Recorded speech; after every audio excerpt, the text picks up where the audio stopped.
Good afternoon and welcome to the Midday News. I'm Shamela Pullen. Here's what we have in the bulletin. Opposition demands transparency over 600 health ministry vacancies. St. Elizabeth farmers unimpressed as Agriculture Ministry reports decline in fruit and vegetable prices. And later in sports, Premier League football returns to the Edward Seaga Sports Complex for the first time in 5 years. Now the details. Opposition spokesman on health, Dr. Alfred Dawes, is demanding answers from Health Minister Dr. Christopher Tufton regarding the 600 vacancies announced by the Ministry of Health. It's unclear how many of the persons shortlisted will actually secure positions. Dr. Dawes is pushing for transparency after Dr. Tufton revealed in Parliament Tuesday that only some shortlisted candidates would fill some posts, leaving many questions unanswered. Karen Simpson reports. Health Minister Dr. Christopher Tufton announced in Parliament on Tuesday that the recent job fair and expo organized by the Ministry of Health was a huge success, attracting nearly 3,000 applicants. But after reviewing the applications, Dr. Tufton says the number was narrowed down to 2,480 qualified candidates with over 600 job vacancies available. However, not everyone shares Dr. Tufton's optimism. Opposition spokesman on health, Dr. Alfred Dawes, has criticized the job fair, calling it a waste of time.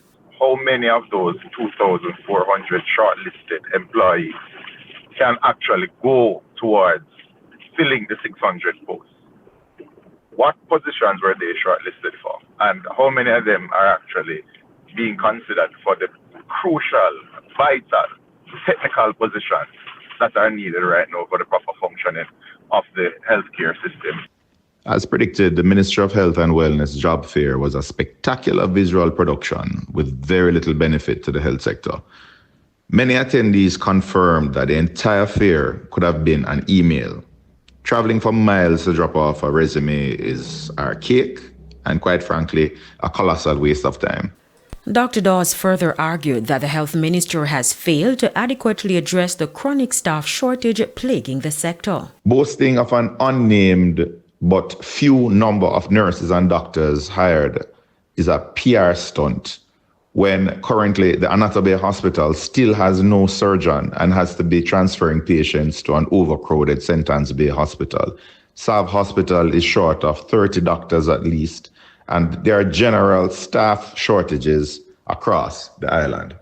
Dr. Dawes is urging Jamaicans to demand accountability from the health minister regarding the ongoing issues plaguing the healthcare sector. The question that taxpayers need to ask is this: how did this job fair help to fix the HR issues when just this week midwives were wearing black in protest, nursing aides, community health aides were protesting, consultants are restive, and junior doctors have a case against the government at the IDT? What problems have been solved by this? Karen Simpson, TVJ News. And Health Minister Dr. Christopher Tufton is standing firm in defense of his stewardship in the health sector. Dr. Tufton cited significant improvements despite the challenges. He was speaking during a tour of the St. Anne's Bay Regional Hospital recently. Despite the ongoing protests by nurses across Jamaica over delayed retroactive payments, Health Minister Dr. Christopher Tufton remains optimistic about the progress made in the health sector over the last 5 years. Dr. Tufton highlights that the government has improved job security for healthcare workers through compensation reviews, which has benefited facilities like St. Anne's Bay Hospital to a large extent. 84% are officially appointed. 100% placed in a designated post. That never existed. A lot of the staff were on contract, which never allowed them the security of tenure, which made a lot of them very uneasy because when they retire, they would not have benefited from some of the services, pensions, and so on. And the fact that the government has done this, I hope, will augur well for the peace of mind of staff and hopefully a more friendly staff and a more productive staff. In addition, Dr. Tofton says working conditions have also seen significant enhancements for healthcare workers.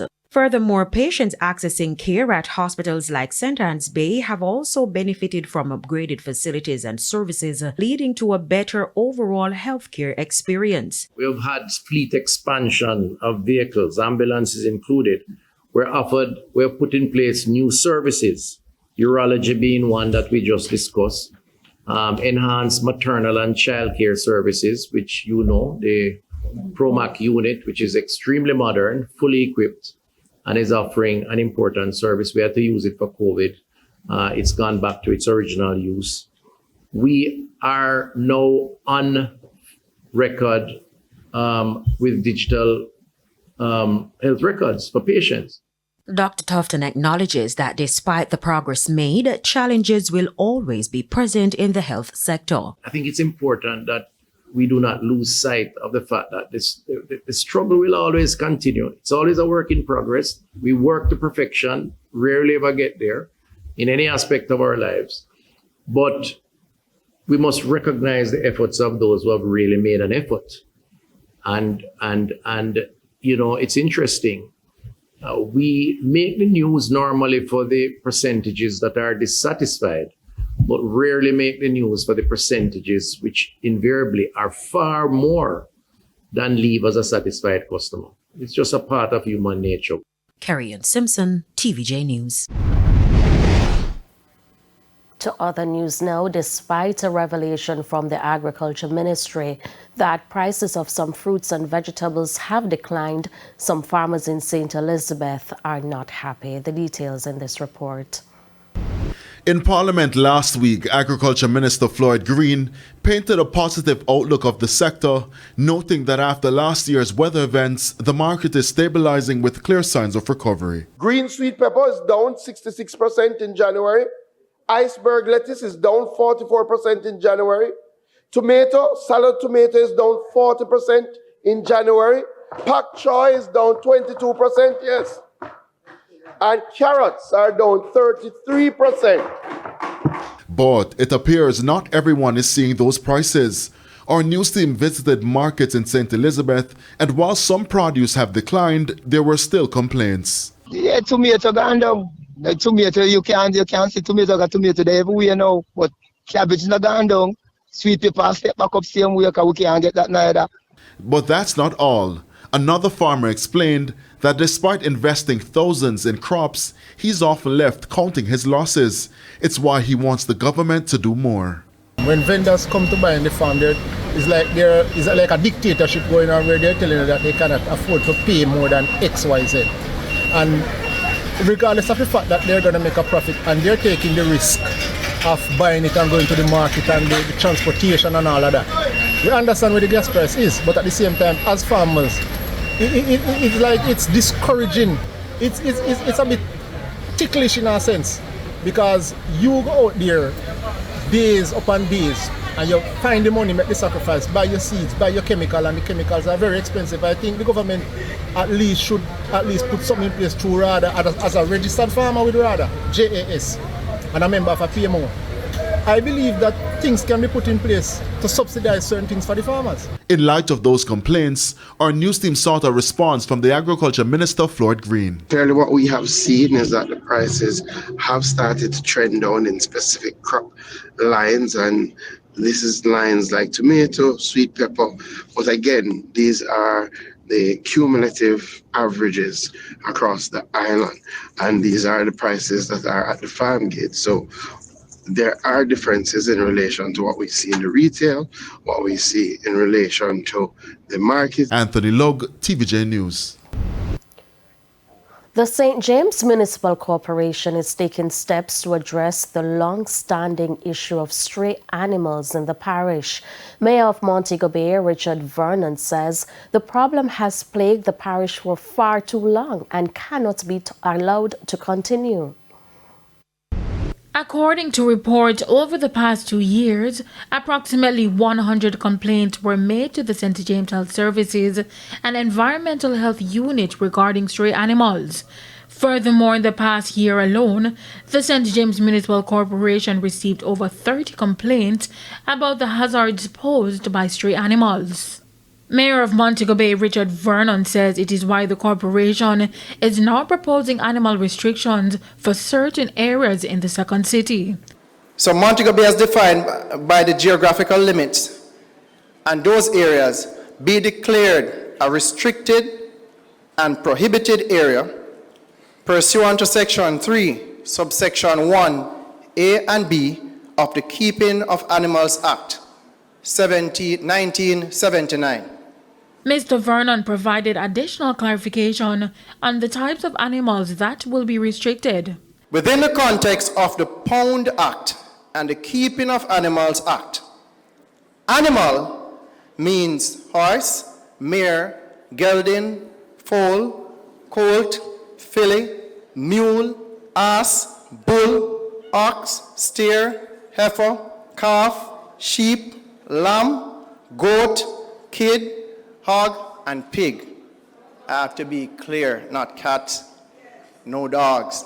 However, Mr. Vernon says local government Minister Desmond McKenzie can alter the list where necessary. While this approach can provide solutions to extensive reports of goat rearing in Bogue Village, cow raising in Rosevale and Rhine Park, and many reports of pigsties situated in the business district, and several communities within the proposed limits, for instance, there will be enforcement nuances associated with reported crab farming in the community of Catherine Hall, or chicken farming in Farm Heights, Mount Salem, and several other residentially zoned areas. Anthony Atkinson, TVJ News. Head of the St. James Police Division, Superintendent Aaron Samuel, says efforts to boost technology across the division have been hindered. Speaking at a recent town hall meeting, he disclosed that due to improper waste disposal, its camera cables have been compromised. Some of our cameras are fiber optic based, and when we have, especially a lot of the vendors who store their oil within the drains and etc., goes on these fiber optic lines, and rats actually eat those and end up disrupting the signals. And this comes after Mayor of Montego Bay, Richard Vernon, says going forward, all construction approvals for commercial buildings must install grease traps to effectively manage food waste. It's time for a break. Stay with us. More stories when we return.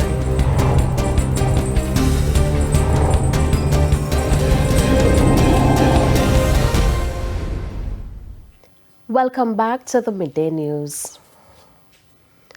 It's now time for the Business Minute. Tax Administration Jamaica TAJ says it has already collected over $2 billion, or 20% of the $10 billion it is aiming to rake in under its Special Arrears Settlement Program launched late last month. The program waives penalties, interest and subcharges accrued on all accounts once the principal amount is paid in full by March 31 of this year. It provides an opportunity for all persons employed or self-employed to clear their debts to the government without additional costs associated with penalties.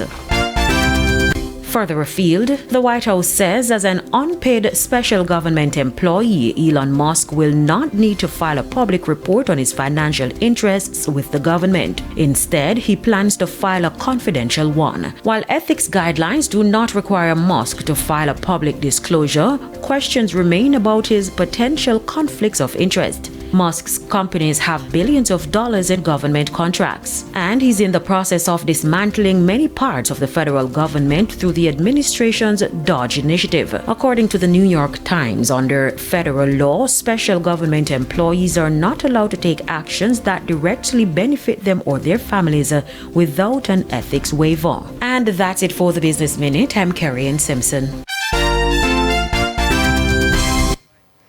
And here's a preview of what's coming up in this evening's health report. In this evening's health report, we look at bile duct cancer. It tends to happen so sporadically, particularly in our population, like we only get a few for the year, I would say. So it's a challenge as to what exactly, even worldwide, they're not very common. So nowadays they're doing more DNA sequencing. So there may be some newer genetic mutations, but even for my patients who, once I have a young patient with cancer, less than 50, I try to get them to the genetic testing. And truthfully, the majority of them come back without any specific abnormality. So we're not 100% sure.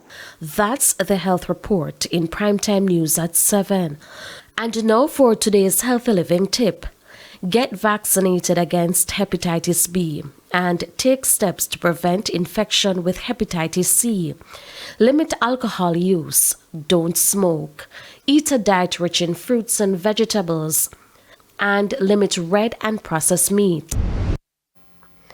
Time now for the top regional and international stories.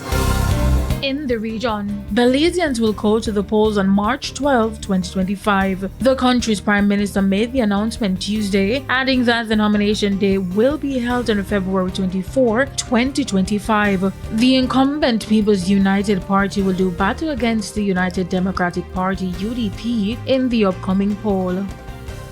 On the international scene, a massive immigration protest in Los Angeles caused major traffic issues Tuesday afternoon. Due to the crowd, the city had to close the 101 freeway ramp into downtown. Protesters have been rallying against the Trump administration's recent immigration policies. They're calling out the nationwide ICE raids and advocating for immigrants. These Los Angeles protests began on February 2nd. That was the first day of large-scale demonstrations, which continued into last week. And those were the top regional and international stories. I'm Anthony Atkinson, TVJ News. We take another break. Sports is next.